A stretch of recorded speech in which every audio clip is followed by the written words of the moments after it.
Hey guys, Sherry Moshe here, and today we're doing a cute little skull. I stuck with neutral tones here, which pairs well with any color contacts or costume pieces you may have, but the same principles and techniques in this video apply if you want to use different shading colors too. As always, please like, subscribe, and share with anyone who wants to paint their face like a dead person. Alright, let's do this. Covering your brows is optional. There are tons of tutorials out there on how to cover your brows, so I won't go into too much detail here. I will say, however, that each layer needs to dry completely between coats, and you want to make sure that the glue is smooth and not chunky. But if you've got a fan and some wine, you're set. After the glue dries, I'm applying primer to my face and powdering the crap out of my eyebrows so they aren't tacky or sticky.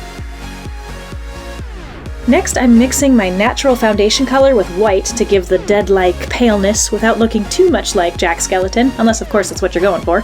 I like to map out the shapes with a brown eyeliner pencil, tracing the real bone structure whenever possible, such as your eye sockets and cheekbones.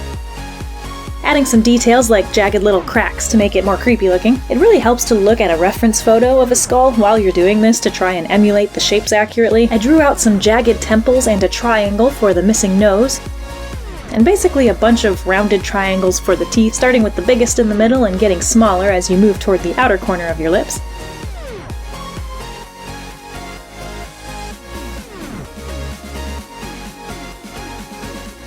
To draw the gap between the jawbone and the cheekbones, think of it as a rounded rectangle shape, then add some extra cracks just for funsies. With an eyeshadow brush, I'm blending the brown pencil liner down underneath the cheekbones and jawbone.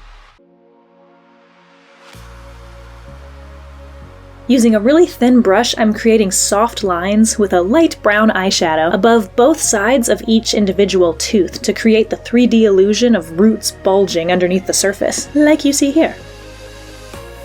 Next, take a darker brown shadow to create some dimension and contour on the bridge of the nose, and with the same brown eyeliner pencil, map out some furrowed brow shapes on the forehead above your real eyebrows, and then blend that out using that same thin brush. To create more dimension in those shadows, make the inside of the furrowed brow the darkest part. Next, we're going to create some dimension on those cheekbones, starting from the outside of our lips and going just up to where I put the first crack below the eye socket on both sides. Using black face paint, go ahead and fill in the missing nose tip area and outside the eye sockets.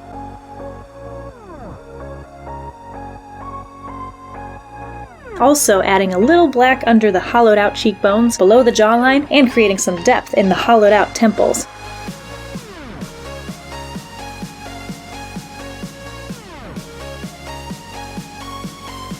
With a dark brown eyeshadow, fill in the rest of the eye sockets in the middle, and use black eyeshadow to fade the brown into the black face paint. With a brown eyeliner pencil, line the top lid and the bottom waterline so no skin tone is showing through.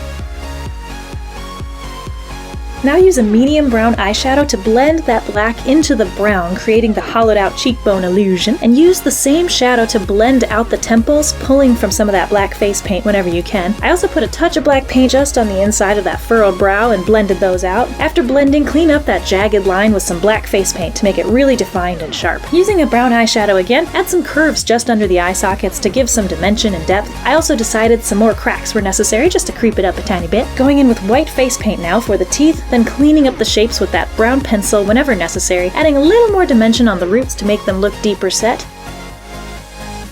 Next, with some bronzer, I'm blending downward to cut out my jawline, followed by two little brown triangles on each side of the nose. Now we're on to highlighting! Wherever the light would be hitting first, that's where the highlight goes. So I did the top and bottom inner corners of the eye sockets, above the cracks, nose, top and bottom of the cheekbones,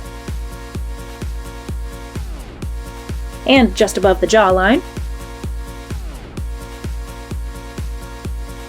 Add more brown cracks below the gaping hole on each side of the jaw, and darken that inner corner of the cheekbone illusion, and jagged half circles on the forehead.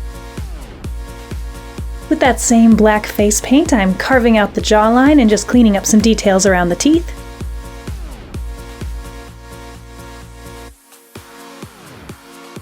And now we're onto the chest area. The easiest way to do this is to outline your actual bones, which is why you see me hunching and making all kinds of weird shapes with my upper body. As always, you want it to be darkest near the bone, and then fade to lighter shades as you blend away from the bone.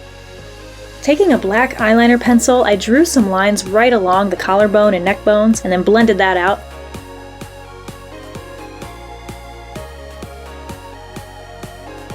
Followed by some highlight right next to the shadows. Then I put some black face paint right where I put that pencil before.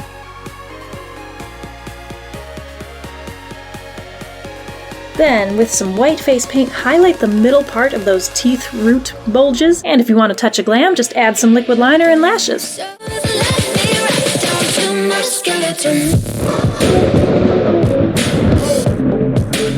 And there you have it. You are a glamorous, beautiful, dead skeleton. Yay! Thank you so much for watching, as always. Please let me know in the comments any other makeups you'd like to see in the future. And be sure to like, share, and subscribe below.